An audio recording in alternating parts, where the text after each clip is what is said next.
Hello friends, मैं doctor Ruchika Garg, associate professor and consultant gynaecologist और आज हम बात करेंगे मेडिकल कंडीशन एशरमैन सिंड्रोम के बारे में। कभी कभी ऐसा होता है कि आपने डीएनसी कराई हुई होती है और उसके 2-3 महीने बाद 6 महीने तक आपका पीरियड्स नहीं आता, तो हो सकता है कि आपको एशरमैन सिंड्रोम हो।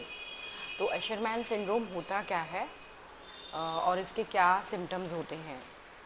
तो कभी भी आप कोई डीएनसी या फिर डिलीवरी के बाद आपको सफाई की ज़रूरत पड़ती है या कभी आपको बार बार आप सफाई करवाते हो। कुछ लोग जो है कॉन्ट्रासेप्टिव के लिए कुछ नहीं लेते हैं और फिर बार बार प्रेगनेंसी हो जाती है तो बार बार सफाई करवाते हैं। तो उसके बाद जो है बच्चेदानी की जो लाइनिंग होती है एंडोमेट्रियम, वो डैमेज हो जाती है, वो बहुत पतली हो जाती है, थिन हो जाती है और तो उससे आपको एशरमैन सिंड्रोम हो सकता है। तो उसमें क्या होता है कि बच्चेदानी की एंटीरियर पोस्टीरियर वॉल, आगे की और पोस्टीरियर वॉल दोनों के बीच में जो है झिल्ली सी बन जाती है।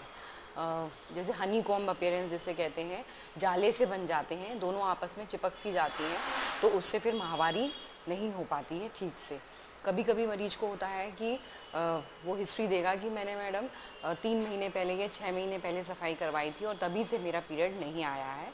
या फिर ये होगा कि पीरियड्स के समय उसका दर्द तो होता है, उसको पेन होते हैं जिस समय उसकी पीरियड्स की डेट आनी होती है, लेकिन क्योंकि वो सब बच्चेदानी आपस में चिपक गई है, एक मधुमक्खी के छत्ते की तरह हनी कॉम वेब लाइक बन गया है, पूरी आपस में चिपक गई है, अधेशंस हो गए हैं, तो पीरियड्स मेंस्ट्रुअल ब्लड निकल नहीं पाता है। तो माहवारी सिर्फ दर्द होगा, डिस्मेनोरिया होगा, लेकिन माहवारी नहीं होगी। ऐसे ही अगर आपने नॉर्मल डिलीवरी के 2 से 4 हफ्ते के बीच में अगर आपको आपने सफाई करवाई है, सपोज़ आपको डिलीवरी के बाद ब्लीडिंग हो रही है या कुछ बच्चेदानी की लाइनिंग में रह गया है, तो अगर आपको डीएनसी या सफाई एडवाइस की जाती है, डायलिटेशन एंड क्यूरेटाज, तो उसके बाद हो सकता है कि आपका पीरियड ना आए।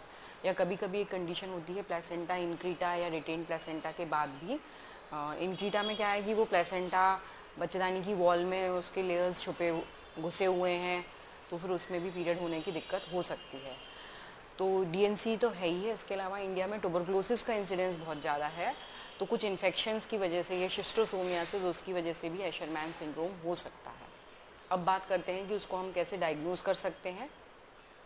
सलाइन इन्फ्यूज़न सोनोग्राफी जो है उससे कर सकते हैं, या HSG हिस्ट्रोसेल्पिंगोग्राफी, उस पर भी मेरा एक वीडियो है, या फिर हिस्ट्रोस्कोपी इसको डायग्नोज करने के लिए बेस्ट तरीका है। उसमें टेलीस्कोप डालते हैं बच्चेदानी के अंदर नीचे से वेजाइना के रास्ते, और फिर उसको मॉनिटर पे देख लेते हैं, तो उसमें अधेशंस अगर चिपके हुए होंगे, कोई मधुमक्खी का छत्ता टाइप जाला इस तरह से चिपका चिपका मिलेगा, तो वो आपको आराम से दिख सकता है। अब इसकी बात करते हैं कि इसमें और क्या सिम्टम्स हो सकते हैं। इससे बच्चा होने में भी प्रॉब्लम हो सकती है, इनफर्टिलिटी हो सकती है, या बार बार मिसकैरिएज या रिकरेंट अबॉर्शंस भी हो सकते हैं। अब बात आती है कि इसका क्या इलाज है।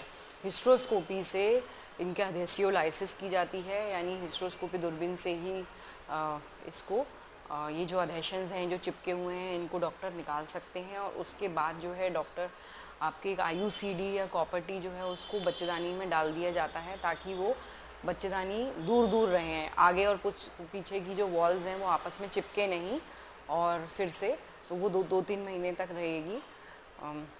ठीक है, IUCD डाल दी जाती है, और उसके साथ ही आपकी एस्ट्रोजन आपको दिया जाता है, हार्मोन्स, क्योंकि इसमें बच्चेदानी की लाइनिंग बहुत ज़्यादा थिन हो जाती है ना, बिल्कुल बच्चेदानी की लाइनिंग पतली हो जाती है, तो एस्ट्रोजन हार्मोन हमारी लाइनिंग को ठीक कर सकता है। तो मतलब फॉलोअप जब आपने हिस्ट्रोस्कोपी से एडहेसियोलाइसिस करवा ली है उसके बाद भी आपको कुछ महीने तक कुछ दवाइयों का सेवन करना पड़ सकता है, और जैसे ही आपके एडेशंस रिलीज़ होंगे और आपका बच्चेदानी की लाइनिंग ग्लो होगी, तो आप कंसीव भी कर सकते हैं। और कभी कभी ये होता है कि प्रेगनेंसी रह भी जाती है, तो प्रेगनेंसी में भी इसके साथ कुछ कॉम्प्लिकेशंस हो सकती हैं, जैसे मैंने बताया रिकरेंट मिसकैरेज हो गया, या फिर रिटेन प्लेसेंटा प्लेसेंटा डिलीवरी के बाद नहीं निकल पाता है। तो अगर आपको वीडियो एजुकेशनल पसंद आए तो प्लीज़ अपने फ्रेंड्स के साथ शेयर कीजिएगा और इसे लाइक कीजिएगा, और आप अपने डाउट्स कमेंट्स में पूछ सकते हैं, मैं बहुत खुश होंगी आपको जवाब देने के लिए।